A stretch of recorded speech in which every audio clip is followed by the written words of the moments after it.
All right, so now it's time to get your business set up on the platform. So the first thing we're going to want to do is to go ahead and make sure all of our settings are correct on the application for your business. So what you're going to do is you're going to scroll down to the left-hand corner over here where it says settings, and you're going to click that little button. And what we're going to do is we're going to check your business's settings here on the platform. So once it loads, this is where you can update your company information. So you can upload your logo, you can change your company name, email. Some of this information may already be pre-populated in your account. So you just want to double check it, make sure everything's correct, or if it's missing information, go ahead and add that information into the application. Right? So if you want to change your logo, what you're going to do, click on the change button here. It'll give you a drop down, select the logo you want to upload, click upload, and it should upload in that section. Now, next you've got your company name, email, phone number, company website. Be sure to double check these and that these are correct for your company. Same thing over here for the company address. You want to make sure to change that, and also your time zone. With your calendars in this application and so forth, this is where it draws that information from. And so you want to make sure that all this information is correct and up to date to where you want it. Now, once you're done with that information, what you want to do is click update address, update company, and it should save your information to where it's there.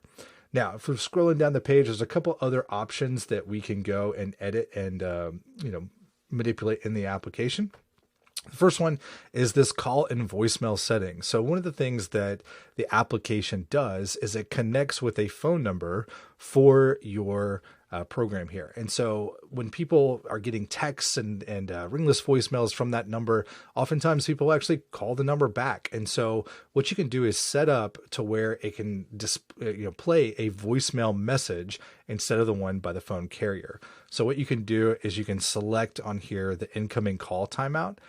So how long you want them to wait before it plays that voicemail. And then you can upload an MP3 or WAV file here that will save your voicemail. So what you do, you pull out your iPhone, save a file, of a recorded message, and then you can upload that right here and save the call settings. That will be like your answering machine for the application, and it'll show up in your conversations later.